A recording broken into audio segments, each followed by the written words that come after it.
Okay, hello and welcome to another Animatricks interview. This time we're joined by Natasza Cetner, director of Nigel. Can you please introduce yourself, Natasza, and tell us a little bit about your film?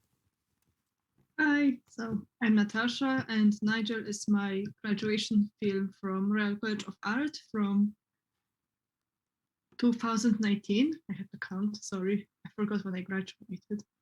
And it's 9 minutes long, and it's all drawn on paper with crayons and soft pencils. And I think I need. It's been such a long time ago. I need my own website to see it, this film. No, um, so it's based on a true story of a bird called Nigel that fell in love with a concrete statue of a bird in New Zealand on an island called Mana. And the backstory is that in the 80s, the environment scientists, environmental volunteers got rid of the invasive species like rats and stuff like that from the little island, and they really wanted to bring back the ecosystems balance. So they had to bring back the colony of birds back to the island. But seabirds like puffins or gannets, they're like sea turtles. They basically come back to the place where they hatched. So if there are no birds, they won't come, and you have to trick them. So in the 80s, they put on the island around 70 statues, like concrete statues of gannets, and they had solar powered speakers that were emitting bursts of sounds. Um, and after almost 40 years, just one bird came. And which is also weird because gannets should live in colonies, like in big herds of birds. So the scientists also think that Niger was possibly, a damaged one, basically, in a social way. Maybe he was kicked out of from his colony, and he chose one statue out of all of them, and he fell in love with it. And he was building nests every year with the statue. He was, grooming the statue. It was, really pure love. mm, And around 2 weeks before his end, three other birds arrived, and the scientists were so happy. They're like, "Oh, he's gonna mate with other birds. There's gonna, the colony is starting." And he still preferred the statue to the real birds, and he was found, his little dead body next to the statue one day. I think it was in February 2018, I think, something like that. And the whole internet just blew up with the stories about how Nigel is the true symbol of love, how Nigel should teach us how to love. But also there were other disturbed people saying that, he's the damaged one. He should just be mating with birds, which is really selfish, I think. mm, But in the end, I wanted to make a film about, you know, to honor Nigel in the right way. And also Nigel would be a symbol of how basically when we fall in love with someone, or when we have a crush on someone, and we tend to idealize their image to the point of they're not who they are actually. And maybe that's what Nigel was going through as well. Maybe for, I think it lasted like 4 years that he was courting the statue. And, maybe he kept thinking, I'm such a nice guy. It's going to be fine. It's like, no, no. yeah. Or maybe he was happy. Maybe that's what he wanted. Maybe it's fine. But in the end, yeah, it's just a film about Nigel and for Nigel. Oh, very fascinating story. And were they kind of monitoring this Nigel with cameras? And what happened to the other birds? After Nigel, did other birds come there and did start a Uh, colony? yeah, I actually follow their social media, the Mana Island volunteers, and they're right now introducing more and more species to the island, and the island is slowly coming back to life. Like they're showing little, fluffy chicks of, albatrosses, and they're so fluffy. So yeah, it's going well. Oh, that So sounds great. He's sacrificed himself to a good cause, and yeah, that finally yeah, because that's the thing with these environmental projects, that some of them are like sort of being started so late mm, that that yeah, so many of them fail, and it's wonderful to hear that this, although very sad story, but it's still kind of yeah, uh, also, he was a hero because possibly those three other birds that were, in a more normal psychological state, they saw Nigel on the island, and that's what attracted them. So even though maybe Nigel, didn't become part of the colony, he still, contributed to the better life of those. yeah, it sounds like you are really fascinated by animals, or at least by birds. So, would that be true to say? Like, is that something that you'd like to do? Like, do more like animated films about animals or animal subjects? Yeah, also, I had like three nervous breakdowns before choosing the story because there were two other stories that I'm obsessed with. One is I actually pitched it at Cartoon Springboard as a series, and it was chosen by top three highlights by Cartoon Brew. It's a story about headless chicken that lived without its head for 18 months, and I really wanted to make this dark, like Sin City, like over the top series or a short film, whatever think people. And the other story was, I love that story so much. In Germany, there is a swan, black swan called Petra, and Petra fell in love with a pedal boat of a swan, a white swan, And it looks so cool because it has, the black thingy on their nose, but the swan looks like he's just wearing like cool shades. And she's just there like a tiny swan, and she's obsessed with the pedal boat. And she refused to fly south, to the warm countries with other swans because she couldn't abandon the pedal boat. And this one zoo actually adopted her and the boat, over the winter. Oh, I love it. But it didn't have the drama really because you see the pedal boat and it's immediately ridiculous. While with Nigel, you can go more in depth with the story. Mm. So yeah. Yeah, it's interesting. Yeah, because I remember last time we met in Tallinn, we talked about this Mike the Headless Chicken, and that was a celebrity in States in the 50s, I think. And that was a big Mm, thing, and I think we talked about it, and that's a really interesting story. But the interesting thing is that we haven't talked about the pedalo, but I had heard of this pedalo story that this happened in Germany, but I didn't know it was like a black swan. So that was something interesting that yeah, when I read about it, it was just this one.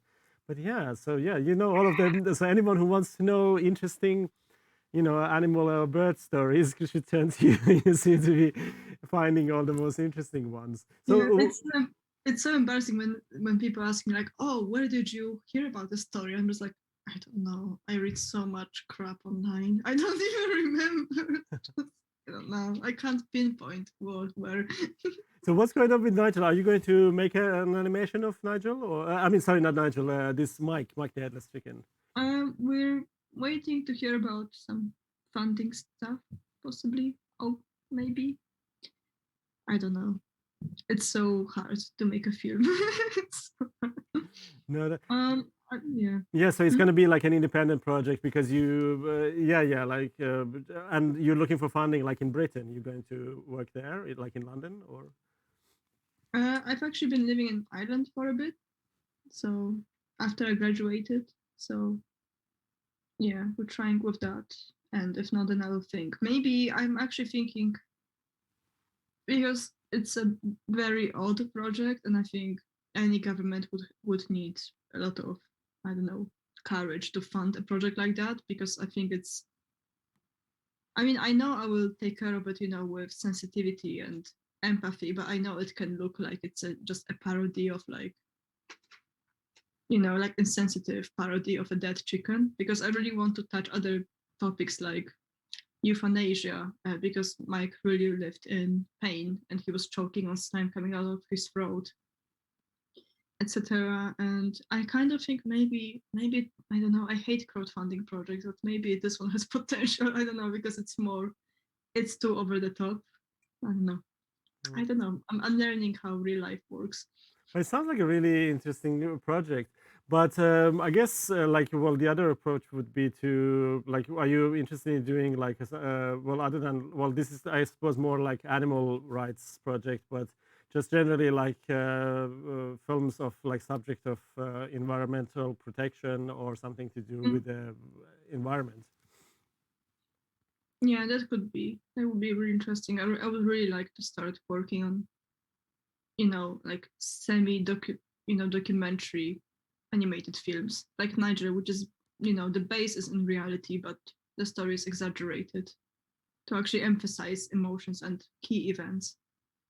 But yeah, that would be so nice. Like right now, I'm finishing actually, because last year, Nigel was premiered on Short of the Week and like Vimeo Staff Pick and stuff. And this one director saw my film, and he asked me if I want to work on this 10 minutes long um, film about Italian partisans from Second World War, and it's based on his grandpa's memoirs. So I chose a suicidal decision to make the whole film on paper in ink, to give it more depth and make it stand out more, because in my brain there is enough of war films, maybe not many animated ones, but it's there's a lot. So I need to make it somehow mine. So I actually have frames here and it should be ready beginning of June, and then it will be distributed with Bonobo Studio. If they're watching, hi. So here are some frames that I've been just painting until late night. Oh, It's wonderful. insomnia, it's fun. So yeah, so I'm using mini projector to show, to throw the frames, and before that is animated in TV Paint. And at the same time, I'm working on animation for a new film of Joseph Pierce. Like I'm helping out with some keyframes and style frames, things like that.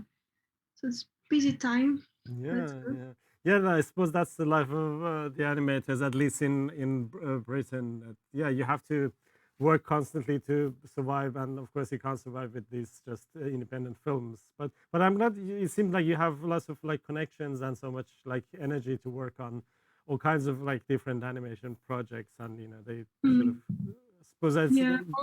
Also in December I worked, because I really want to keep working in hand animation, and I feel like if I animate first digitally, like Nigel, it gives the option for the client to see what it's going to look like. And then if they approve, I'm like, okay, now I can have fun with paper and, media, instead of wasting time animating and then someone doesn't like it. It's a different process.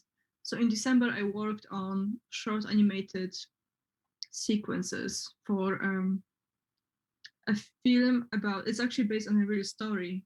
There was a boy who was sexually assaulted, like he was raped his by this guy who was maybe 10 years older than him. But 25 years later, he finds out that the rapist moved into his neighborhood and he's planning to kill him. And in the end, he doesn't. And so the film is about, the flashbacks and the PTSD, and the animated sequences show the trauma and his violent fantasies of him killing the man and shooting him in the crotch and stuff like that. So that was fun. That was, in charcoal and paper. So that was really fun. And they are reshooting the whole thing over the summer. So I'll be working on that again. But I think this time we're aiming for animating the scenes of rape and assault, but in the style of children's drawings. You know. yeah, Mm, sounds no. powerful. Yeah, sounds quite Mm. powerful. So, can you briefly tell us about like this experience of studying in Royal College of Arts? Did you like that, or how did you find it? And because that's where you started working on Nigel, right? Mm. So for Nigel, I started working. We have around, people say it's a year, but it's not really. You start working on a film around October, and then you have to deliver it, you know, latest early July. Some people keep working on their films longer, but this is where the exam is and the final graduation show. So it was the second year because RCA is 2 years, and you spend first year on writing your dissertation and making a first year film and making, taking part in different workshops. So first year was really fun because I was taking part in with my beloved tutor Joking, and it was a workshop called rhythm analysis, and people were just experimenting with different instruments and with animation, like basically how to represent rhythm and the material of music and sound in animation. So that was really fun.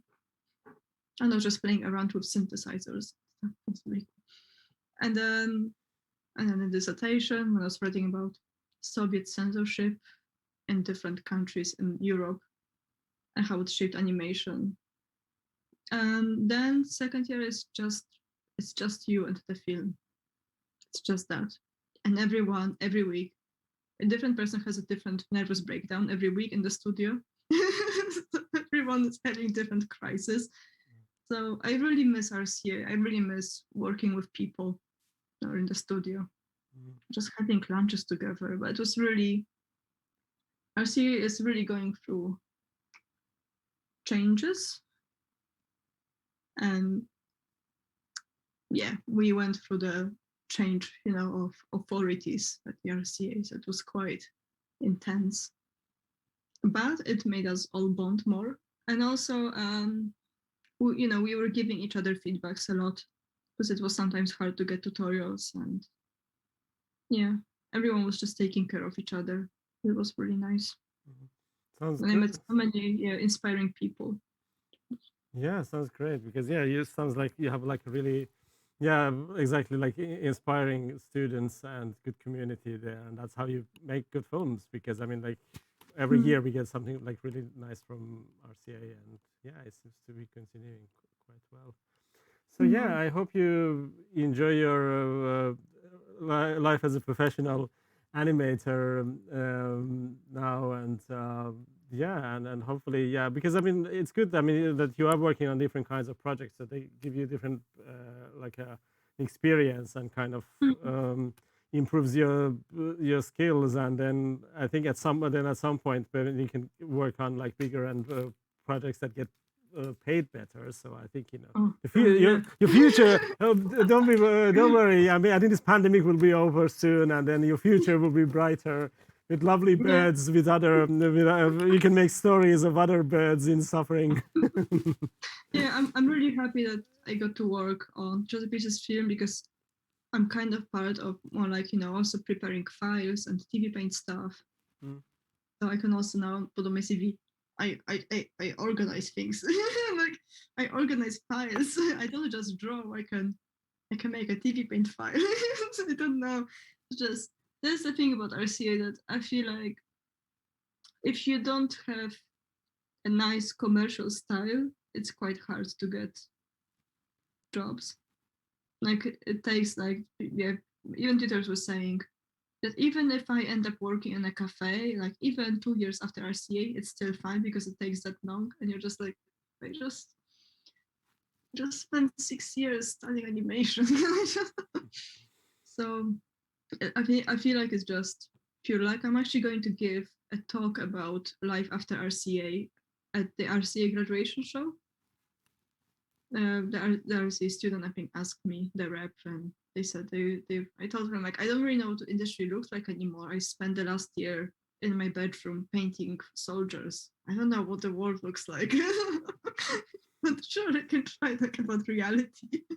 No, but it sounds like an interesting, surreal world. It's really no, but Yeah. it's fine. I think. Well, no, I mean, like every artist, I think goes through that period at some point. And so, no, but you do interesting projects, and yeah, hopefully, some at some point, money will come, and I suppose after this pandemic, I think things will be much better. But I have to say, thank you so much for the interview, and I hope to speak to you again, and thank you so much. I have to finish that thing up, and thanks so much, and have a lovely summer.